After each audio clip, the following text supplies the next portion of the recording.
Passado nós vimos que usando uma taxa de aprendizagem adequada, nós conseguimos fazer com que esse vetor, que é o oposto do gradiente, que eu vou chamar apenas de gradiente a partir de agora, aumente ou diminua de tamanho. E com isso, quando você aumenta, por exemplo, o tamanho, é como se você estivesse dando um salto maior desse ponto para outro na sua cordilheira. E com isso você consegue saltar por cima, por exemplo, de um mínimo local que seja ainda muito alto na cordilheira. Acontece que você sempre salta na mesma direção que o gradiente está apontando quando você mexe na learning rate, na taxa de aprendizagem. Isso pode não ser o suficiente para você escapar de alguns mínimos locais ou de algumas situações, como um platô ou como um ponto de sela, que eu posso mostrar em algum outro vídeo. E aí tem outras maneiras, outras estratégias para tentar escapar dos mínimos locais. Uma que eu vou mostrar nesse vídeo é essa aqui. Imagina que você está nesse ponto aqui. Nesse ponto, reparem que você tem essa descida aqui e muito possivelmente o gradiente nesse ponto vai pedir para você descer nessa direção que está azul. Ok? O gradiente da função de perda ele é calculado em cima do conjunto de treinamento inteiro, tá? A princípio. Na descida de gradiente estocástica, com mini lotes, nós vamos fazer uma pequena mudança em relação a isso. Ao invés de calcular o gradiente usando todas as imagens do seu conjunto, nós vamos sortear um ou mais exemplos do nosso conjunto de treinamento e calcular agora a nossa perda em relação a esses exemplos.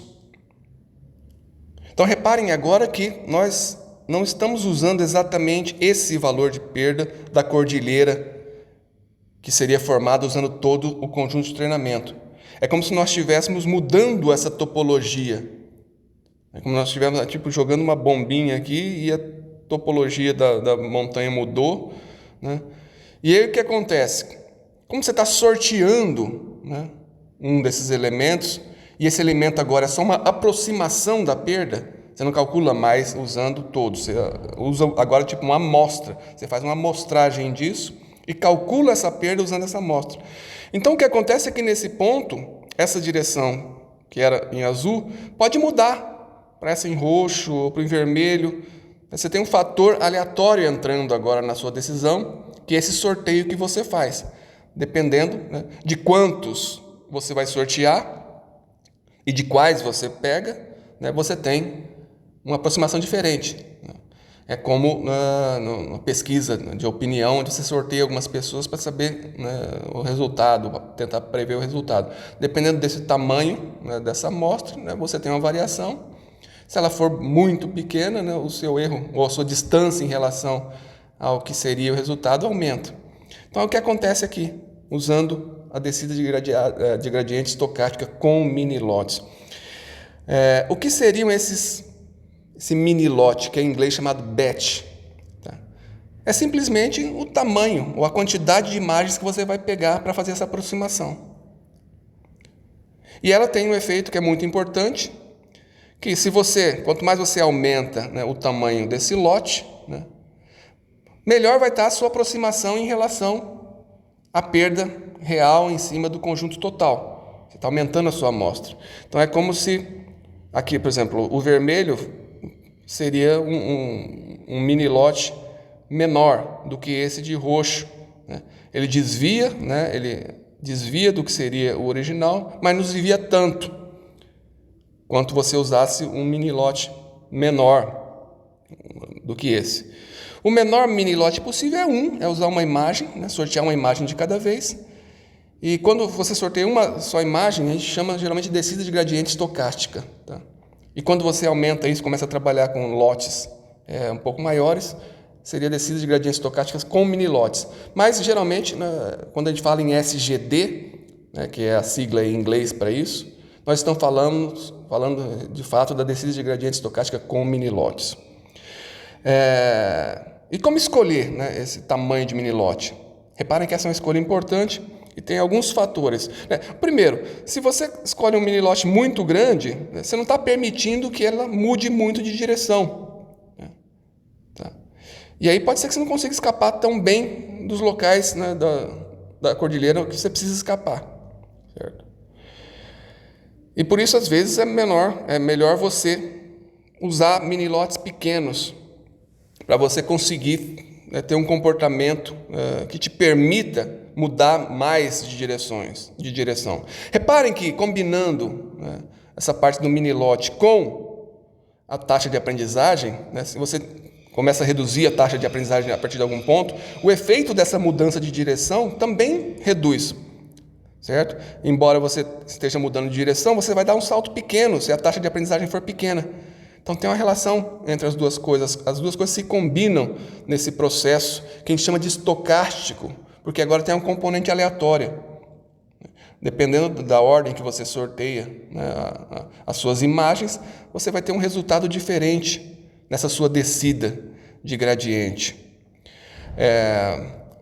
Um outro fator importante é a GPU, que é a unidade de processamento, né, desses dados, que tem um limite de memória.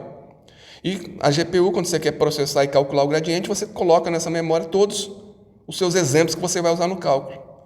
Então, o mini-lote, ele tem uma vantagem a mais, é que agora você não precisa colocar o conjunto inteiro de imagens na sua GPU, na memória da sua GPU. Você só precisa colocar aquela quantidade definida pelo seu batch size, né, ou pelo seu tamanho do mini-lote. Esse é um ponto importante. Outra questão é que você não precisa ficar sorteando um por um. Você pode embaralhar, certo? E aí você vai pegando, se o mini lote é de tamanho 4, você pega os 4 primeiros, que agora não vão ser esses 4, que você embaralhou, depois pega os outros 4, depois pega os outros 4. De um em um, a mesma coisa. Você embaralha e depois segue a ordem, mas a ordem agora vai estar embaralhada, o que dá o mesmo efeito de ficar sorteando um de cada vez. Isso tudo acontece dentro de uma época, tá? Lembra aquela época que seria calcular a perda para todos? Agora, dentro daquela época, você vai ter pequenos passos agora que você vai dar com base no mini lote que você definiu, certo? Então, se seu mini lote, para esse exemplo aqui, ó, você tem 12 imagens. Se o mini lote é de tamanho 4, você vai fazer 4, 4, 4, 3 vezes. Então, dentro de uma época, você tem agora 3 pedaços, 3 cálculos que você faz de perda e 3 pulos que você dá. Tá? Então, você dá 3 pulos dentro de uma época com um mini lote de tamanho 4. É claro que isso aqui é um exemplo, né? O conjunto de imagem geralmente é bem maior, mas esse tamanho 4, né, 8 até 64 é um tamanho comum de se usar. Não é fácil definir que é isso, mas por experiência, né, o que tem se visto é que esses mini lotes não muito grandes, reparem que mesmo um mini lote de tamanho 64, ele é pequeno para o tamanho dos bancos de imagem que a gente usa na prática. Tá? É claro que nem todo problema você consegue um banco de treinamento muito grande, mas tem problema que você tem lá 500, 600, 1 milhão de imagens para treinar. Só para fechar aqui, pessoal, eu fiz essa ilustração aqui. A ideia é o seguinte: se você está descendo usando a descida de gradiente clássica, né, sem a parte estocástica, é como se você tivesse uma descida um pouco mais suave, onde você não muda muito a direção. Você muda sim, mas conforme a própria topologia, né, seguindo a região onde você mais desce. Que não é esse caso aqui, ó. Esse caso aqui você poderia ter caído aqui, né? Porque você tem uma descidinha aqui que você precisava escapar dela, né? Você desce um pouco e sobe. Na descida clássica, né, você consegue saltar por cima, né, mas só muda de direção se a descida mudar. Né? Você segue a região, é como se você soltasse uma água aqui, né, e ela vem e para aqui, né? Vai subir. É claro que tem uma questão que chama momento, que eu vou falar em outro vídeo, tá? Que é muito importante também. Mas o que eu quero que vocês entendam aqui é que você vai seguindo a direção de gradiente, calculada em cima de todas as imagens, e só. E quando você usa agora os mini lotes, você consegue mudar de direção sem seguir o gradiente. Você consegue desobedecer, né, a direção que o gradiente está dando. E essa desobediência, né, vai ser maior quanto menor for o seu tamanho de mini-lote. Quer dizer, quanto for menor a sua amostra que você está tirando do seu conjunto de treinamento para tomar a decisão, sobre a direção. Então, por isso eu coloquei a linha roxa, que seria um mini-lote tamanho 4, que é uma variação, mas não tão afastada assim.